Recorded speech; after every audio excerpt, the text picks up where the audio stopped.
Hello, this is Eric from the Legacy class, and today we're going to be looking at Jesus healing someone who's sick and then taking the next step in raising someone from the dead, um, which is, shows the deity of Christ and the power of Christ. Uh, Not only are we going to see his power, but we're going to see the faith of these people. These people, as in Jairus, whose daughter died, and the woman who touched his hem of his garment and was healed, her faith too. And we'll talk about that as well. So we're going to see how Christ is giving us a foretaste of what's to come.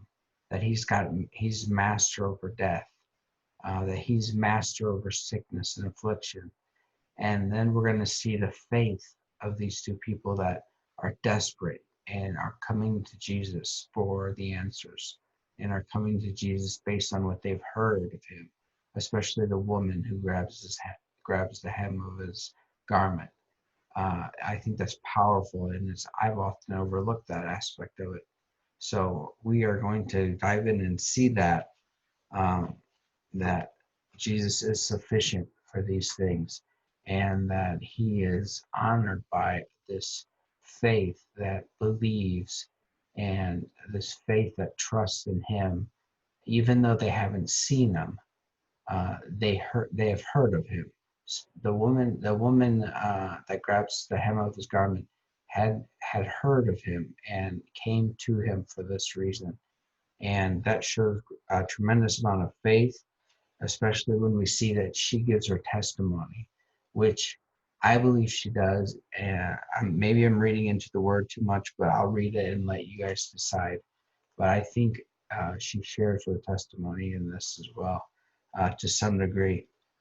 So let's read all of it, and then we'll go back and look at sections of it.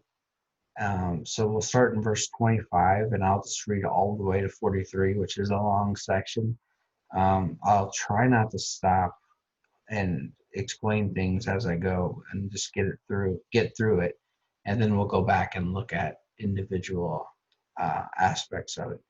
So, starting in verse 25 of chapter 5 of Mark, it says, "And there was a woman who had a discharge of blood for 12 years, and who had suffered much under many physicians, and had spent all that she had, and was no better, rather grew worse. She heard the reports about Jesus, and came up behind him from the crowd, and touched his garment. For she said, if I touch even his garments, I will be made well. And immediately the flow of blood dried up, and she felt in her body that she was healed from her disease. And Jesus perceiving in himself that power had gone out from him, he immediately turned about in the crowd and said, "Who touched my garments?" And the disciples said to him, "You see the crowds are pressing around you, and yet you say, 'Who touched me?'" And he looked around to see who had done it. But the woman, knowing what had happened to her, came in fear and trembling, and fell down before him, and told him the whole truth. And he said to her, "Daughter, your faith has made you well. Go in peace and be healed of your disease." While he was still speaking, there came from the ruler's house some some who said, "Your daughter," quote, they said, quote, "Your daughter is dead. Why trouble the teacher any further?" But overhearing what they said, Jesus said to the ruler of the synagogue, "Do not fear, only believe." And he allowed no one to follow him except Peter, James, and John, the brother of James. They came to the house of the ruler of the synagogue, and Jesus saw the commotion of people weeping and wailing loudly. And when he entered, he said to them, "Why are you making a commotion and weeping? The child is not dead, but sleeping." And they laughed at him. But he put them all outside, and took the child's father and mother to whom were with him, and those who were with him, and went to where the child was. Taking her by the hand, he said, Til, Talitha Kumai, which means, little girl, I say to you, arise. And immediately the girl got up, began walking, for she was 12 years of age, and they were immediately overcome with amazement. Um, Now we're going to see there's a lot of things to take out of this, a lot. And well, I'll start from the beginning. Um, First off, Jesus is going up to this man's house whose daughter's sick. So on the way to heal someone, he heals another person, the woman with this uh, blood that 12 years she's had it, and no this discharge of blood for 12 years that physicians haven't been able to fix it. She was hopeless and growing worse. Um, but she said, if she had faith, it said that, uh, she had heard the reports about Jesus and came up behind them.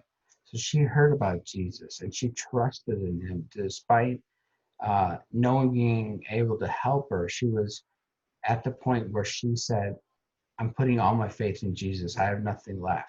And that's often how many of us come to know the Lord, is we come by saying, I have nowhere else to turn. And sometimes it takes that. And she was at that point where she trusted Jesus all the way. And I think she was ripe for putting her trust, not just ripe for putting her trust in God, in Jesus, but ripe for it. Meaning that after 12 years of suffering, affliction, and spending her money and trying every other way to get better, she came to Jesus finally. Um, and I believe she became a believer. And what's interesting is when she touched him and was immediately made well, it sounds like she was afraid, fearful and trembling. She fell down before him and told him the whole truth.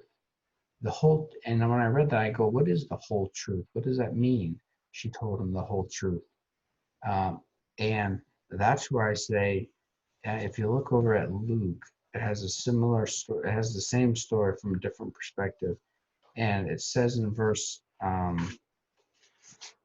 47, it says, And when the woman saw that she was not hidden, she came trembling and falling down before him, declared in the presence of all people why she had touched him and how she had been immediately healed.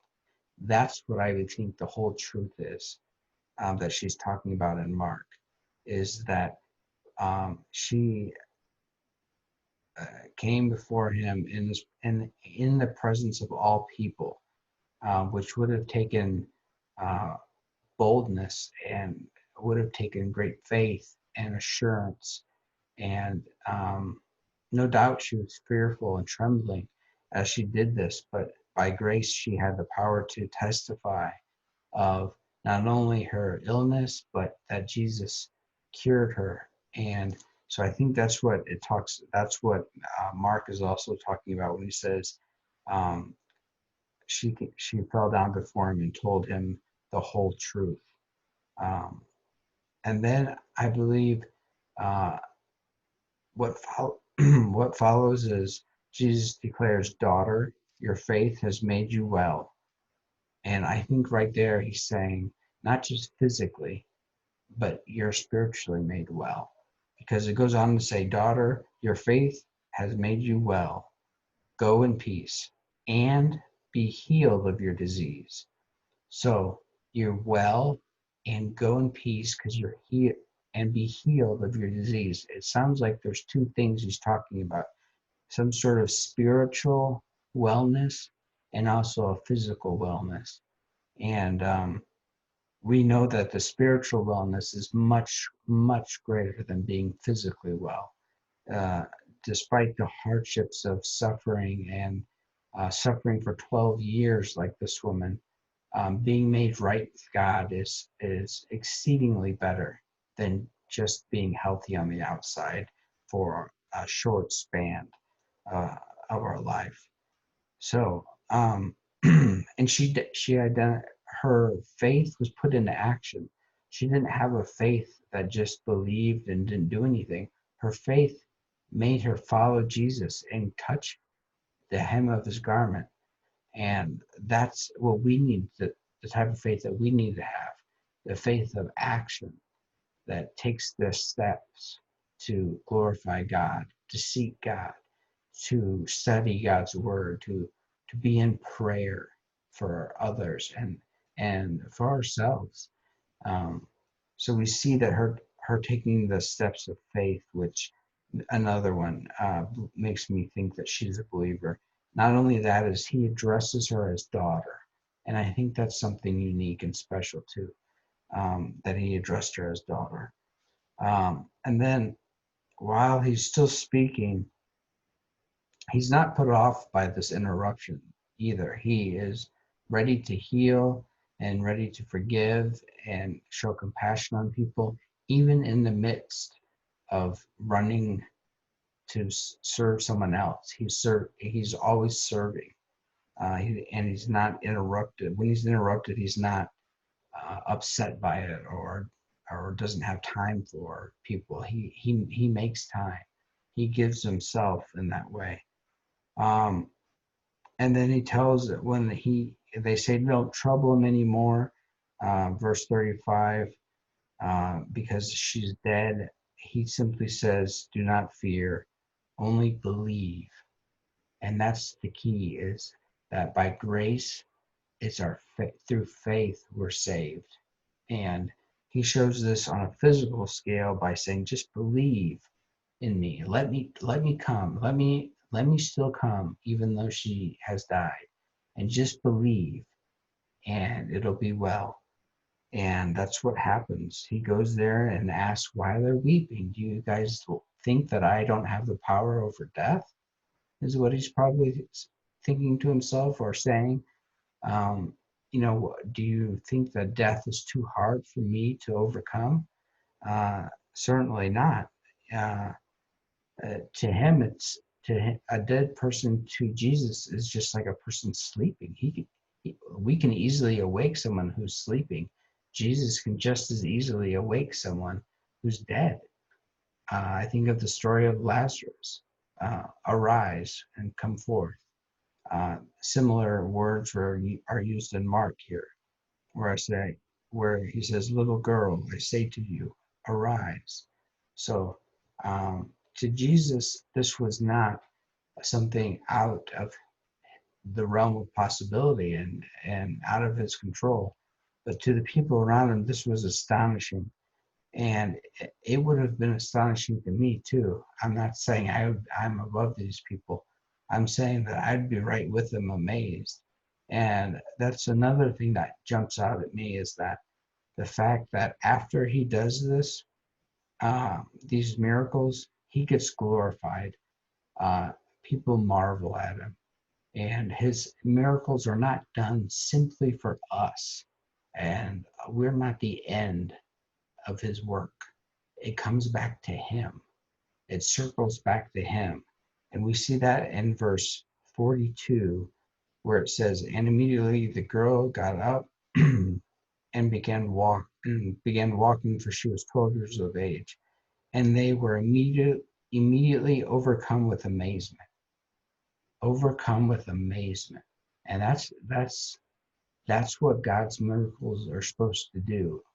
Make people become overcome and taken back and have their breath taken away, in the sense of being just in shock and awe of God and the power that he has, that he has the power over death, and he proves it, and he's going to prove it with his resurrection as well.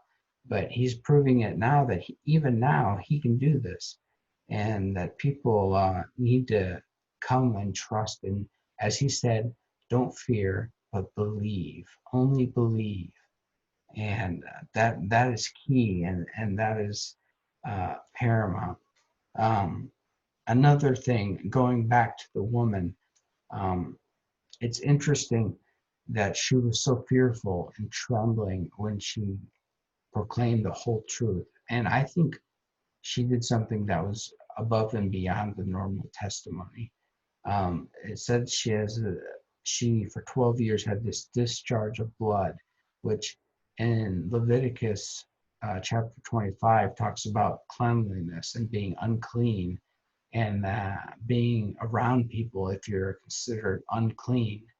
And so she might have been considered unclean from that standpoint, but yet Jesus healed her. It reminds me of the lesson uh, a week ago about the lepers who, on the outside, were sick, but he made at least one of them.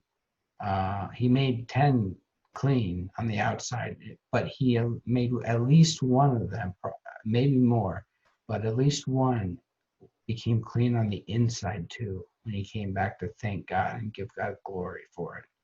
And Jesus goes on to kind of validate his faith as saving faith. I believe in a similar way he does with this woman. So I think that's pretty interesting and pretty neat. So when I look at my brief notes here, Jesus, has the power to remove our sufferings, and he doesn't always do that, but he does through prayer.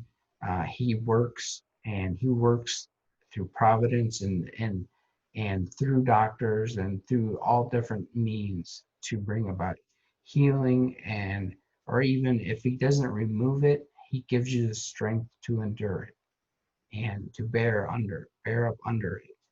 Um, and like the woman who might have been ashamed to give her testimony, but she did.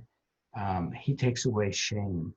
The whatever you are dealing with and going through, uh, God can save you from and redeem it, and you can live without shame. You can share your testimony without feeling guilt or shame. Whether yeah, you're able to do that, and it's good that you do that. It's as Luke, it was good that Luke pointed out that she said this in the presence of everybody.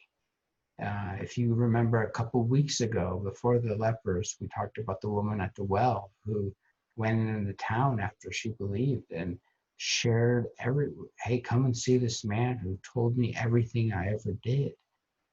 So we see the power of praising God and giving a testimony after he's done something for you, as something very powerful and something that God uses. We've seen that now for 3 weeks. And so that's something that convicted me to, when good things happen, not to brag and to boast about them, but to give God the glory and testify about how I was utterly unable to do this for myself, but yet God did it for me. Whether that's salvation, or I'm sharing my testimony, or whether it's something simpler that happens in a day, something common. I believe God works in everything. Um, I've said it before that even I don't think a blade of grass moves outside without God giving it permission, or having providence move that blade of grass in the wind. So God cares. Um, we know that He numbers the hair on our head, and He knows every sparrow that falls. So we know this, that God is all sufficient in many ways. Um, so, but He proved that affliction was no problem for Him to take care of.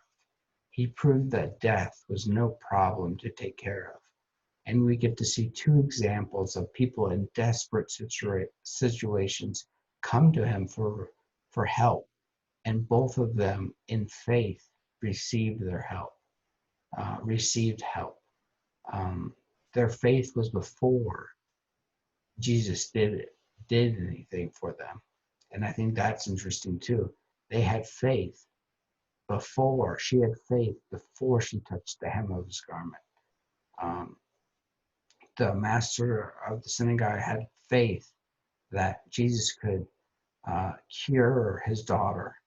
And then when she died, he still allowed Jesus to come, and and he evidently listened to Jesus's words and believed, and his daughter was raised from the dead, and they were astounded and amazed by this. I mean, this would be to see this happen. It's one thing to talk about it and read it, but to actually see it happen would blow you away. It would be uh, life-altering, mind-blowing stuff that we're talking about. Um, and Jesus says, "Blessed are those who believe without seeing." And that's where a lot of us are now, who might be struggling with health issues or struggling with whatever issues there may be. And um, there's been some hard times in our country and in the world. And so, but blessed are those who believe, even though they haven't seen. Um, if we believe and are desperate for Jesus, he will be there, and he will defeat anything that's in our way for his glory and our good. So, some questions to think about is, how has God relieved your suffering or your afflictions? Is there something in your life that God has done? If there is, thank him for it, and rejoice in that. Remember from last week about Lazarus, or not Lazarus, the lepers. One man came back and thanked Jesus, and it sounds like he was blessed by that. Like a double blessing was just come back and say thank you, because Jesus basically affirms his faith and is standing with him.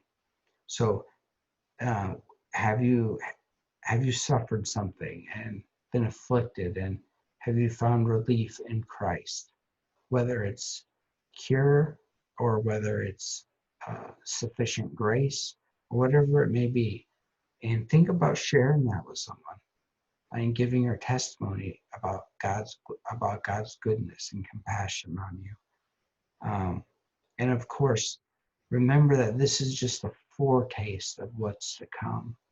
That Jesus has much more to do. That these are just minor things that he's doing, and he's going to come and redeem the world, redeem our bodies, and sanctify our souls, and we'll be able to be with God, enjoying him forever someday. So these are as big as these things are. Raising someone from the dead and healing someone who's been sick for 12 years are big things.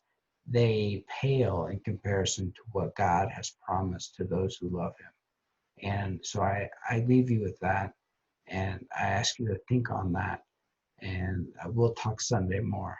So thank you, and I'll see you Sunday.